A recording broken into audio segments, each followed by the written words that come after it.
Today, I have a really simple trick for using workflows, and you want to pause and resume your workflows when you're waiting for something external to happen. It could be a user completing an action in the UI. It could be a set amount of time for something else to happen in your app. And the reason why this is useful is if you sleep in the workflow and you try and poll for an event, your unless that workflow sleeps for a number of minutes, like 5+ minutes, is going to eat into your overall concurrency. And at the moment, you can only have 100 workflows running at any one time. So if you have a lot of workflows and a lot of them are sleeping for a small amount of time, you're rapidly going to eat into that concurrency limit. That limit will be increased, so this might become less of a problem. And I know that the workflows team are also working on native events built into the workflows framework. But for now, I've got a very simple trick with a durable object to effectively pause, have the durable object do something that I'll show you in a minute to basically check if it can resume, and then if it can resume, it will resume it. First, quick demo. So I'm just going to trigger this workflow it's got 2 steps in it. It's basically instantly pausing, waiting for something to happen, and then it will resume once something happens in the background. So as you can see, it's paused, and all it's done in the steps is it's running this pause. And if you look in the logs, our durable object is basically polling, and it's going to log that complete is false, so saying the alarm. And each time it's going to log this until complete is true. And complete is just something stored in KV. So if I go and edit, set to true, hit save. And obviously in the real world, this wouldn't be probably something in KV, it might be something in a D1 table or something like that. But and now complete is true, so it's resuming the workflow.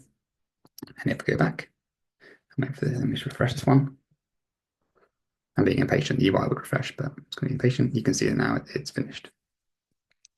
Pretty simple.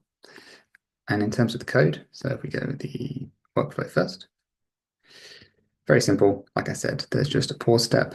It inserts the complete, saying complete to false in KV. This could be anything else. It could be, like I said, D1 or anything else where you want to store your state. We create a durable object using the workflow and its ID. Then we call a method on that called wait for KV update using RPC. We pass the instance ID because the durable object needs that to resume the right workflow. And we pass the number of seconds we want to poll. And then we basically pause the workflow. And then obviously when it continues, it will move on to the finish step. In terms of the durable object, when it's called, it basically puts the instance ID and the retry period in seconds into the internal storage. It's using the simple key value store in this case. And then it sets an alarm for the amount of seconds that you pass. That alarm is effectively like a cron job. It will wake the durable object up.